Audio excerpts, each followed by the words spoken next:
প্রত্যেকের বাসায় এরকম একটা কালা কড়াই থাকবে না মানে তুমি পিওর বাঙালি না।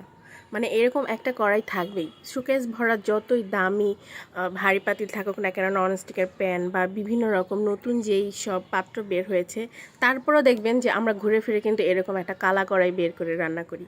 মানে কালা কড়াইয়ের রান্না যে কী পরিমাণ মজা হয় এটা আসলে যারা রান্না করে তারাই বুঝে। সো হ্যালো এভরিওয়ান, আসসালামু আলাইকুম। It's me Sumi from around by Sumi. আশা করছি সবাই অনেক ভালো আছেন, আমিও আলহামদুলিল্লাহ ভালো আছি। আজকের ভিডিওটা দেখে অনেকের কাছে ফানি ভিডিও মনে হবে, আবার অনেকের কাছে হেল্পফুল মনে হবে। মানে আমাদের গৃহিণী আর যেই গৃহিণী আপুগুলো নতুন, তাদের কাছে এটা অনেক বেশি হেল্পফুল।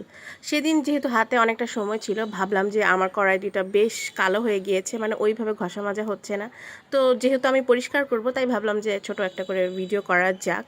তো আমি একটু আগে কড়াই দুটাতে রান্না করেছিলাম, তারপর আমি ভিজিয়ে রেখেছি। এর জন্য সামান্য একটু হুইল পাউডার দিয়ে উপরে যে তেল চিটচিটে ভাব ছিল সেইটা দূর করে নিয়েছি, এবং তারপর আমি একটা কাপড় দিয়ে কড়াইটা মুছে নিয়েছি, মানে একটু শুকনা করেছি। আর তারপর এখানে এক টুকরো লেবুর রস দিয়ে দিলাম। এখন যেটা সবচেয়ে বেশি গুরুত্বপূর্ণ এই ময়লা ওঠানোর জন্য, সিরিজ কাগজ। এই সিরিজ কাগজ যে কোনো হার্ডওয়্যারের দোকানে 10 টাকা দামে কিনতে পারবেন। তো আমিও একটা সিরিজ কাগজ নিয়ে এসেছি, সেটা দেখিয়ে দিয়েছি। তো এই তো আমি কড়াই একটু লেবুর রস দিয়ে তারপর ঘষা দিচ্ছি। এটা কিন্তু অনেক জোরে যে ঘষতে হয়েছে তা কিন্তু নয়, মানে খুবই ইজিভাবে কালোগুলো উঠে যাচ্ছে।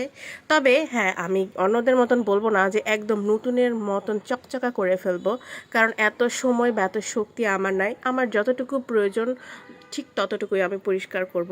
তবে কারো যদি মনে হয় যে একদম নতুন করে ফেলবে, তারা করতে পারে। তো আমি প্রথম স্টেপে একটু পরিষ্কার করে নিয়েছি, তারপর ধুয়ে আবার কাপড় দিয়ে মুছে নিলাম। এখন আমি দ্বিতীয় ধাপে আবার সিরিজ কাগজ ইউজ করছি।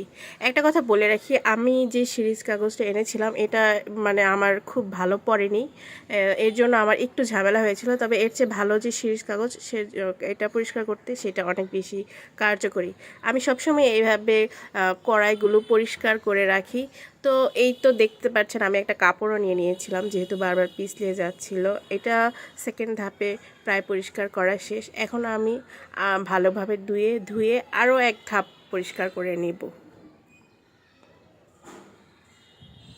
তো এই যে দেখতে পাচ্ছেন তৃতীয় ধাপে পরিষ্কার করা শেষ। আর আমার এর চেয়ে বেশি পরিষ্কার করা লাগবে না ভাই, কারণ একটু পরে আবার এই কড়াই আমি রান্না করব। দরকার কি এত সময় নষ্ট করার?